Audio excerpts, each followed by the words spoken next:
ایک گاؤں میں ایک شخص نے 2-3 گائیں پال رکھی تھیں۔ وہ ان کا دودھ بیچ کر پیسے کماتا تھا، مگر وہ اس دودھ کو گوالے کے پاس بیچنے سے پہلے اس میں کافی مقدار میں پانی اور خشک دودھ ملا کر زیادہ کر کے بیچا کرتا تھا، تاکہ اس کے پاس جلد از جلد رقم اکٹھی ہو سکے اور وہ اس کا ایک نیا جانور خرید سکے۔ شام کو جب دودھ والا اس سے دودھ لینے آیا تو اسے یہی کہتا کہ بھائی خالص دودھ ہے۔ وہ خالص دودھ سمجھ کر اس سے دودھ خریدتا تھا۔ وہ دودھ والا بھی اس سے دودھ خرید کر اس میں راستے سے گزرتے ہوئے نلکے سے پانی لے کر اس میں شامل کر دیتا، اور اسی طرح لوگوں کو خالص دودھ کہہ کر بیچا کرتا تھا۔ وہ جن کے پاس دودھ بیچتا تھا ان سے مہینے کے بعد پیسے لیتا اور اس میں سے رقم اس شخص کو بھی دیتا جس سے وہ خود دودھ خریدا کرتا تھا۔ اسی طرح اس دودھ والے سے ایک چائے کے کھوکھے والا بھی دودھ خریدا کرتا تھا، اور اس سے دودھ خریدنے کے بعد وہ اس دودھ کو زیادہ کرنے کے لیے اس میں پانی شامل کرتا تھا تاکہ کم پیسوں سے زیادہ پیسے کمائے جا سکیں۔ اس کھوکھے سے وہ شخص بھی اکثر چائے پیتا تھا جو کہ اپنی گائے کا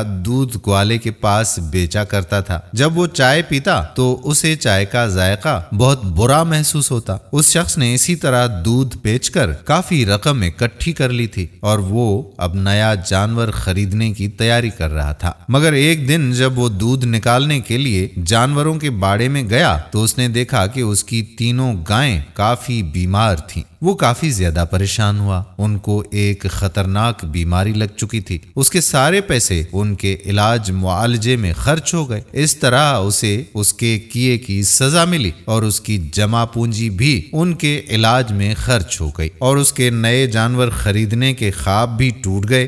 اب جو گوالا تھا جو دودھ میں پانی ملا کر بیچا کرتا تھا، ایک دن جاتے ہوئے اس کا ایکسیڈنٹ ہو گیا اور اس کی ساری رقم اس کے علاج میں خرچ ہو گئی۔ اب اسے احساس ہونے لگا کہ اس نے جو دولت لوگوں کو دھوکہ دے کر جمع کی تھی وہ بالکل اسی طرح اس کے ہاتھ سے نکل بھی گئی۔ یہ اپنے گناہ پر بہت پچھتایا اور اللہ سے اپنے گناہ کی معافی مانگنے لگا۔ اسی طرح چائے کے کھوکھے والا شخص جو پانی کی ملاوٹ کر کے لوگوں کو چائے پلاتا تھا، اس کا گھر جس علاقے میں تھا وہاں کافی زیادہ سیلاب آ گیا اور اس کا گھر بھی سیلاب میں بہہ گیا۔ اب وہ خبر سنتے ہی دہاڑے مار کر رونے لگا اور اپنی غلطی اور اپنے گناہوں پر اللہ سے معافی مانگنے لگا۔ اس طرح سب نے اپنے اپنے کیے کی سزا بھی پا لی۔ دوستو، یہ یاد رکھیے کہ جو بھی پیسہ ہم حرام طریقے سے کماتے ہیں تو کسی نہ کسی مصیبت کی وجہ سے وہ تو پیسہ جائے گا ہی جائے گا، الٹا ہمارا سب کچھ وہ لے جائے گا۔ ہم دعا کرتے ہیں کہ اللہ تعالی